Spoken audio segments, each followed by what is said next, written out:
Hi, welcome back to another video dari Adisha 16. Kali ini kita akan membahas kebiasaan yang membuat mental sehat.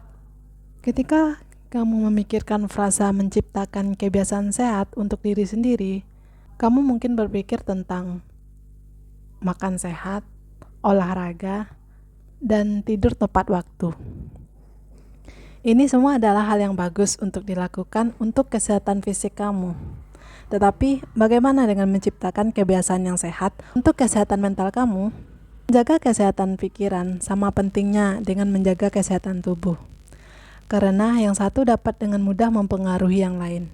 Jika kamu ingin tahu lebih banyak tentang kebiasaan kesehatan mental yang baik, berikut adalah 6 kebiasaan mengejutkan yang membuat kamu kuat secara mental. Meskipun di Indonesia, kesadaran masyarakat dan pemerintah dalam meningkatkan kesehatan mental itu masih kurang. Karena pemerintah masih fokus lebih penting kesehatan fisik, padahal belum tentu. Ada orang yang kesehatan yang fisiknya bagus, sehat, gerakannya lincah, tapi di dalamnya rapuh, lemah, mentalnya, emosionalnya masih terganggu. Kesadaran itu yang penting untuk ditingkatkan, karena untuk masalah kesehatan mental itu tidak terlihat, karena itu di dalam pikiran dan di dalam hati. Berikut adalah 6 kebiasaan mengejutkan yang membuat kamu kuat secara mental.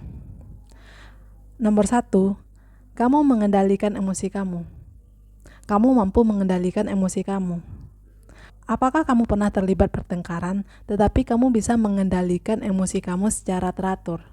Atau kamu merasa terluka atau kesal karena apa yang orang-orang atau teman kamu katakan terhadap kamu? Pernahkah orang tua kamu memberitahu bahwa kamu perlu melakukan pekerjaan lebih baik ketika kamu berpikir kamu sudah melakukan pekerjaan yang baik? Dalam kedua situasi ini, dapat dimengerti bahwa kamu mungkin merasa kesal, cemas, atau bahkan marah. Dan tidak apa-apa, merasakan emosi semacam ini tidak membuat kamu lemah. Ingat, itu sangat normal. Ketika kamu merasa marah, kesal, itu adalah hal normal bagi perasaan manusia, karena kamu mempunyai perasaan. Wajar untuk ekspresikan perasaan kamu, sedih, bahagia, kesal, dan marah. Merasakan emosi semacam ini tidak membuat kamu lemah, itu sangat normal. Saat itulah, kamu tidak membiarkan emosi negatif itu untuk mengendalikan kamu. Itu membuat kamu kuat secara mental. Misalnya, saat berdebat dengan teman kamu tidak melampiaskan amarah kamu padanya, dan memilih untuk tetap tenang meskipun kamu sedang kesal saat itu. Atau mungkin saat kamu sedih, kamu tidak membiarkan beban itu menyeret kamu ke bawah dan menghalangi kamu untuk maju. Kamu mencoba untuk melewati rintangan emosional kamu dan tanpa menyakiti orang lain. Kamu mengenali emosi negatif ini dan memilih untuk mengakuinya daripada melampiaskannya kepada orang-orang. Dengan melakukan itu, kamu dapat dengan tenang memproses dan mengatasinya sehingga kamu memiliki kemampuan untuk menanggapi sebagian besar situasi dengan kepala jernih. Kamu mampu memilih kapan kamu meledakkan emosi kamu atau mengendalikan emosi kamu. Kamu lebih berpikir kepada logika rasional bahwa kamu tetap berpikiran jernih terhadap situasi yang membuat kamu emosi. Nomor 2, kamu mempertanyakan pikiran dan keyakinan kamu. Bagaimana mempertanyakan pikiran dan keyakinan membuat kamu kuat secara mental? Ketika kamu berpikir kritis tentang pikiran dan keyakinan kamu menantang diri sendiri. Kamu orang yang selalu mempertanyakan sesuatu, tapi kamu mencari tahunya sendiri melalui teknologi yang berkembang saat ini. Kamu orang yang berpikir jernih terhadap situasi dan berpikir kritis tentang pikiran dan keyakinan kamu. Dengan internet di ujung jari, ada begitu banyak informasi yang diambil dan dijelajahi, dan kamu memanfaatkan teknologi ini untuk mempermudah kamu mencari informasi tentang pikiran kritis kamu untuk mendapatkan jawaban yang mungkin sesuai dengan logika kamu. Ini bisa menjadi luar biasa ketika kamu mencoba untuk mengikuti apa yang benar dan apa yang bohong, atau apa yang hanya sekedar rumor. Kamu orang yang tidak mudah mempercayai semua situasi ini. Jika kamu orang yang seperti itu, berarti kamu sudah termasuk orang yang kuat secara mental. Sangat mudah untuk menerima secara membabi buta segala sesuatu yang ada, yang kita dengar sebagai kebenaran. Orang yang bermental kuat membuat kebiasaan bertanya atau berpikir kritis tentang hal-hal yang mereka temui, dan mencari jawaban tersebut melalui internet atau media cetak yang mudah untuk bisa menyerap informasi tersebut. Kamu bukan orang yang mudah menyerap informasi palsu. Kamu mencari dan menyaring lagi untuk mendapatkan kevalidan suatu informasi. Entah itu sesuatu yang dikatakan anggota keluarga dekat atau artikel berita yang kamu lihat. Mempertanyakan hal-hal yang kamu baca atau kamu dengar memberi kamu alasan untuk menggali lebih dalam, memungkinkan kamu untuk belajar lebih banyak, dan memberi kamu kesempatan untuk belajar tentang perspektif yang berbeda. Dengan melakukan ini memberi kamu kendali atas bagaimana informasi tersebut mempengaruhi kamu. Dengan keadaan ini, kamu bisa mengendalikan semua pikiran kamu tentang informasi yang kamu dapatkan. Nomor 3, kamu memiliki batasan yang sehat untuk diri sendiri.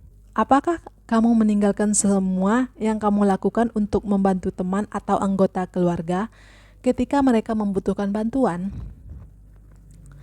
Menciptakan batasan yang sehat bagi orang-orang dalam hidup kamu adalah kebiasaan yang baik untuk kesehatan mental kamu. Menurut sebuah artikel dari Search Central, batasan adalah ukuran harga diri kamu. Ketika kamu membuat batasan yang sehat, kamu memberi tahu orang lain bagaimana memperlakukan kamu sambil membiarkan kamu menjadi diri kamu dalam versi yang terbaik. Ketika kamu tidak memiliki batasan, lebih mudah untuk selalu mengatakan ya kepada orang.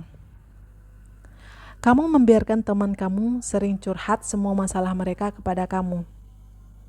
Atau kamu membiarkan satu teman kamu mengolok-olok atau mengejek kamu terlalu banyak, sementara ingin berada di sana untuk orang lain dan membantu mereka tidak selalu merupakan hal buruk.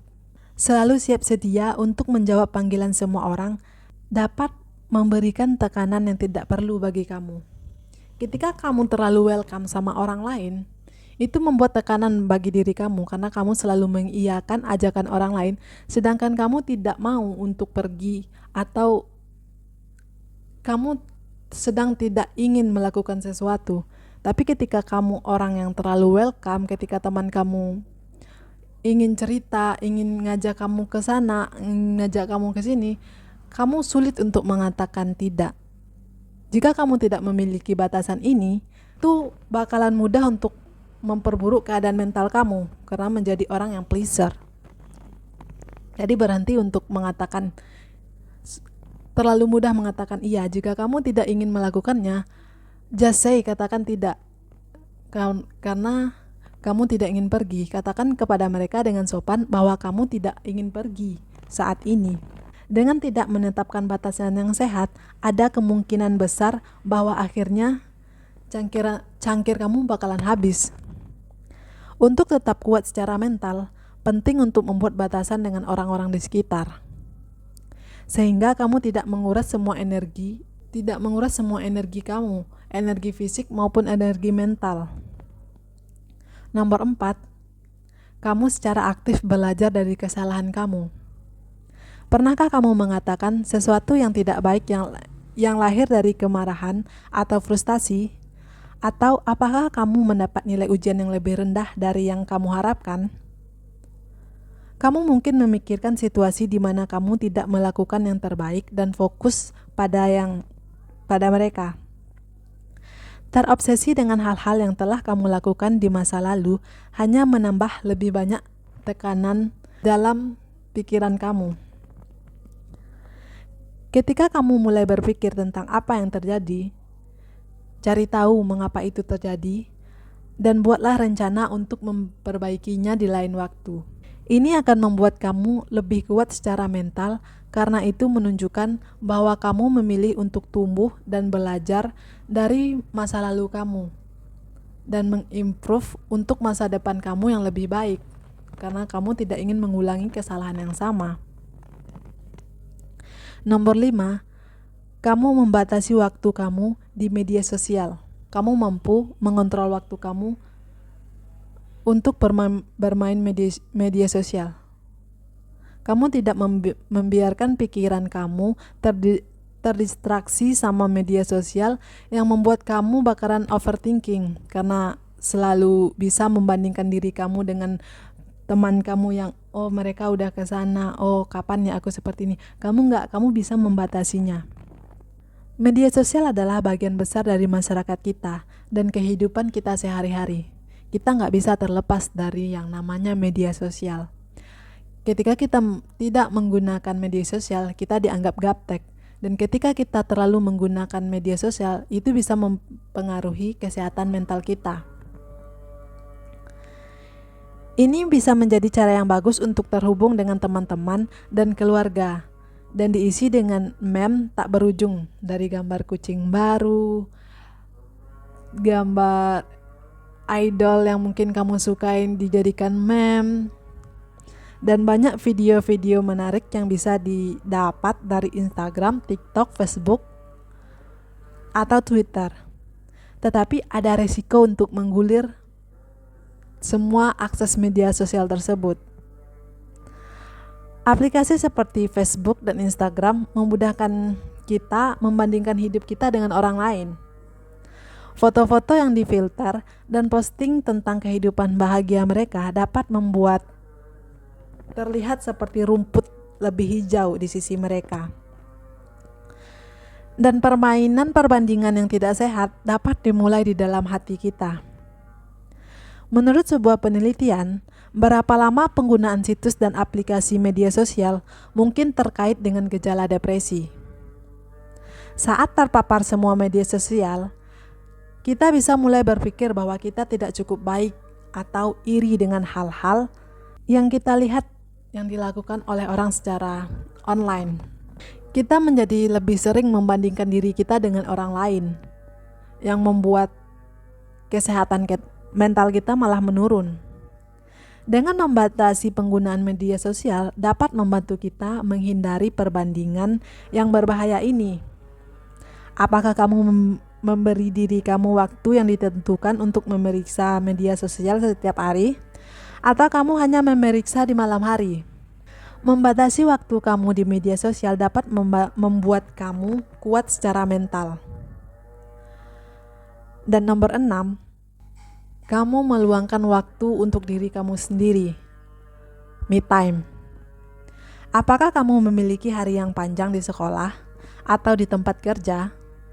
Apakah kamu sering memiliki untuk melakukan lebih banyak pekerjaan dari yang diminta dari kamu?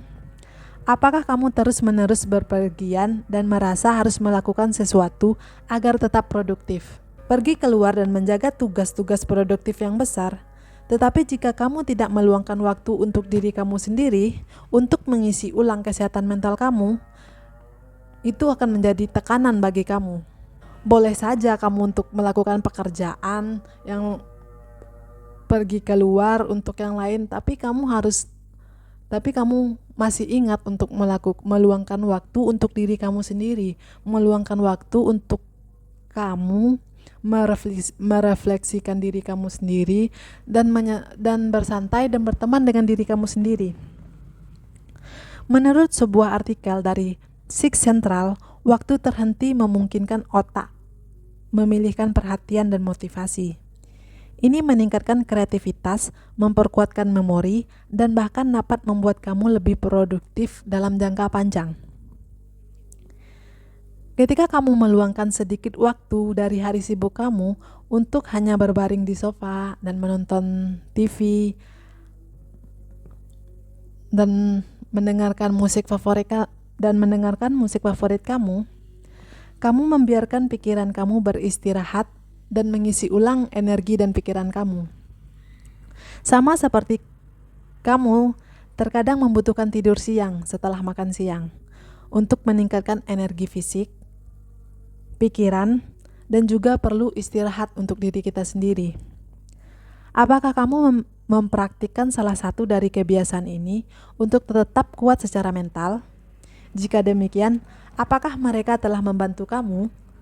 Atau apakah kamu mengenal seseorang yang dapat mengambil manfaat dari kebiasaan ini? Beritahu aku di komentar di bawah, karena aku ingin mengetahui pendapat kamu tentang karena aku ingin mengetahui tentang pendapat dan pengalaman kamu tentang hal ini. Dan jika kamu menyukai video ini, jangan lupa untuk tekan tombol suka dan bagikan kepada mereka yang membutuhkan. Jangan lupa untuk subscribe Adisha 16 dan nyalakan lonceng notifikasinya untuk mendapatkan video baru lainnya. Dan terima kasih telah menonton dan sampai jumpa.